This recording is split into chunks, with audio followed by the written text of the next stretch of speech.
صلاة خيست وني أركان وني جامو وني أولاغا جامو صلاة أتوبا وني جامو خد أفري وخد أفر مالين جيمي وخد أفرن كان خيسا يو بيخان ديفت ولا لان ديفتو إرام فتان ديفتو سلان نخي باطل دقي فدا صلاة خيسا وخد أفر يو سر رابدي deebitee fuuta malee wanni ati dhiifte san kun afran suni laal wallaalaan dhiiftuu beekumsaan dhiiftuu irraanfin dhiiftuu darajaa sadii beekumsaan dhiiftuu wallaalaan dhiiftuu irraanfin dhiiftuu salaanni kee baaxil tanaaf salaata keessatti waa lama barachuun isin irratti haa jiraattu kadura arkaana dhageeffadha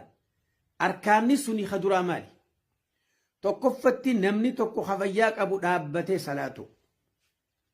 salaata fardiiti beekadha lammeeysa allahu akbari oggaa hidhatan niyyaatee allahu akbar jechu sadeeysa namni tokko salaata isaa keeysatti faatihaa dhiisuu dhabu suuratul faatihaa sadii afreeysa jilba qabachuu dhiisuu dhabu shaneeysa ol godhatee diriiree sami'a allahu liman hamidaa jechuu dhiisuu dhabu jaheeysa humna torba irratti sujuudu dhaggeeffadha irreedduun dhiiraa fi dhalatti nama funyaaniin sujuuduu jira nama addaan sujuudee funyaaniin sujuuduu jira nama miila isaa kana lamaan walirra kaayuu jira nama miila lamaan walumaanuu dachiin hin tuyne jira wal fuudha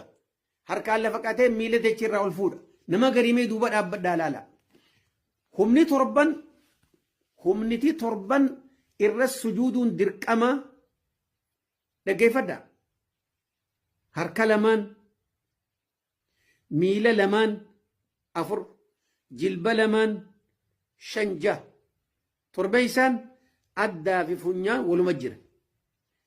waan hin jeesini gala humniti torban irra salaatuun dirqama kaduraa harka lamaan akkasin lafa kaayu walitti dummuceysin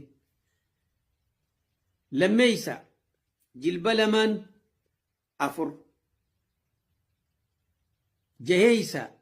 miila kee lamaan abba guddoo qit goote qibla deebiftee qubbeen akkasit dhaabu torbeeysaan